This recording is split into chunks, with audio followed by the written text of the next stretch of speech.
Good morning, students. Welcome to your online science class. Today, we will continue the chapter Living Things, and in the last day, we have done living and non-living things. And non-living, we have seen that non-living things are of two types.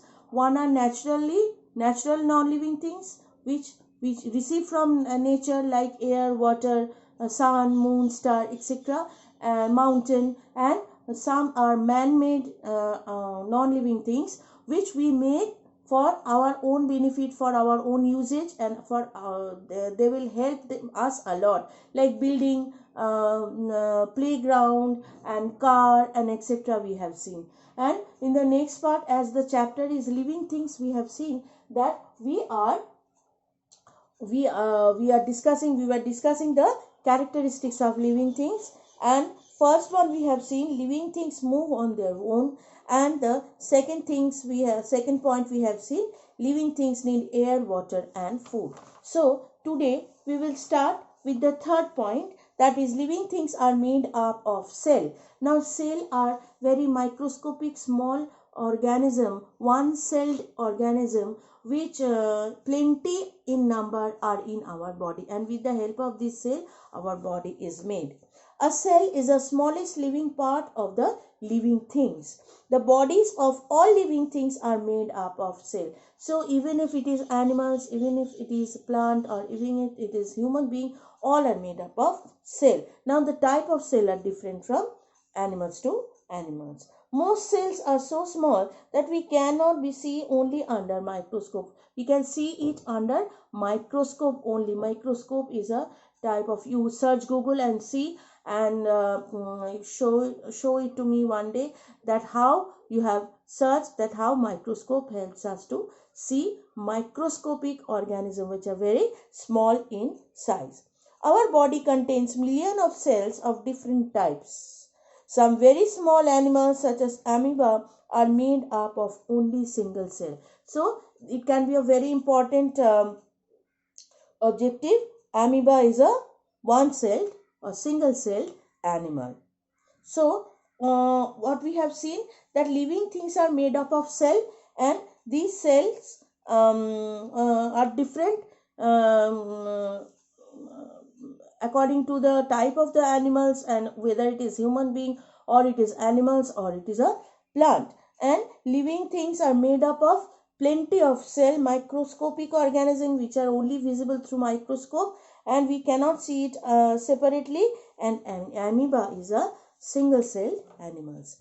Next point, living things grow and change. See, if we do not go through the book also, we can see when you see your brothers and sisters, they are slowly growing. What do you see? They were in a cradle in the mother's lap, isn't it? And slowly they start walking. First they start crawling, then they start standing, then suddenly they start running, and we feel very happy that yes, my brother or sister is growing slowly, isn't it? It happens in our homes also.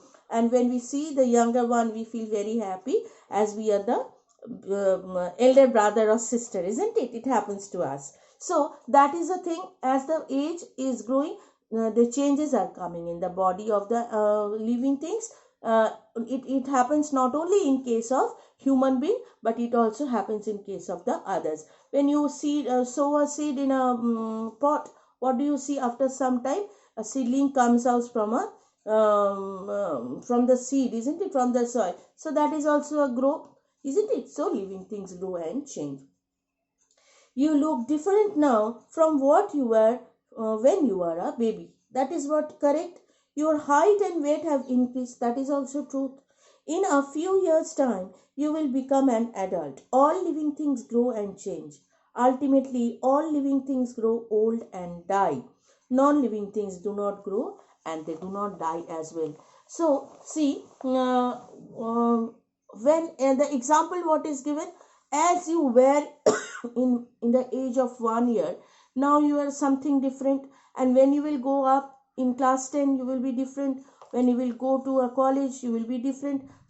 Your height and weight is also increasing, and slowly you are changing in your looks as well. The external look, outer look, how you looks like, If you see and you compare your 1 year age picture with your present picture, you will see there are very few similarities. Everything has changed, and your weight, your height, everything has changed, and you can stand, you can talk, you can walk, everything you can do, which was not possible for the baby when you were in a 1 year. So, and ultimately we all will be old and we all will die, and our next generation will come up, isn't it? So that is life. But in case of non-living things, that does not happen. Next, living things respond to change. Now, what is the meaning of responding? Now, suppose you are studying and your mother is calling from the kitchen, and you suddenly turn around to see your mother. So when you are hearing that, when you are, that is a stimulus. When you will grow up, you will learn all these things. When something is irritating you internally or externally, inside your body or outside your body, and you are reacting, you are giving the answer, it is called stimulus response. Now when you are responding, so when you are answering, it is called respond. You suddenly have touched a hot iron, what you will do? You will immediately remove your hand. So that is also a response to the stimulus. What is happening? You are touching the particular thing and you are removing your hand. So here, in case of plastic, what will happen? If you that will not react, isn't it? Or if you keep something on a bed, something hot on a bed, it will react? No, because they do not respond. uh, it is not written in the in this context. I must discuss that in this living things chapter, there's an important difference which you will get in PDF. It is not in the book, the difference between living things and non-living things. When we feel hot, we switch on the fan, isn't it? In summer it happens, not now. The now all the fans are off because we are feeling cold nowadays. It's very cold, isn't it? When a dog feels hot, it pants. Panting means to taking out the tongue and breathing deep. It happens, isn't it? You will see the dog has taken out the tongue and breathing, sitting and breathing. So he has he is feeling tired. If you see someone throw a stone towards you, you duck to avoid getting hit. Duck means to put your head down. What will happen if your friend will throw a stone? You will stand? No, you will definitely move. So when you are seeing something, you are reacting. This reaction is called the response. The sense organ in animals help them to feel change in their surroundings. Animals respond to the change in their environment. See, sense organs means what? We all know that we have 5 sense organs in our body. That is eye, ear, nose, tongue and skin. These 5 sense organs are helping us to receive different stimulus. We are seeing, we are hearing, we are smelling, we are tasting good food cooked by our mother, and we are feeling some itching on our skin. So all these 5 sense organ. Skin is also a part of sense organ. So when you are receiving something and you are reacting to that, it is called respond. Animals respond to change in their environment. Now how can I, just now I have given example. Nowadays it is very cold. We all are wearing woolen garments. We are not switching off the fan. But after March and April, what will happen? When there will be a high summer, we have to switch on our fan. We have to switch on our AC, isn't it? We cannot live without them, isn't it? Because what is the main important why I am discussing all these things?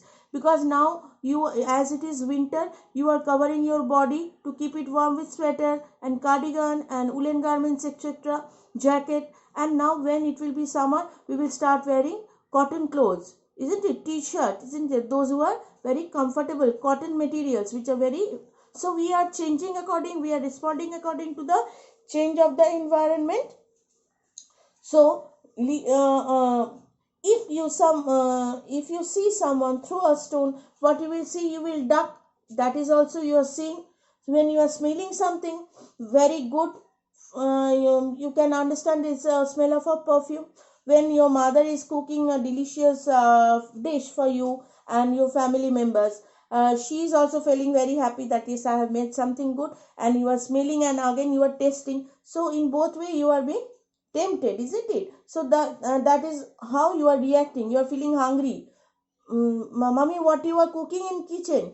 I'm feeling very hungry. Don't you say that? Yes, I used to say when I was very young.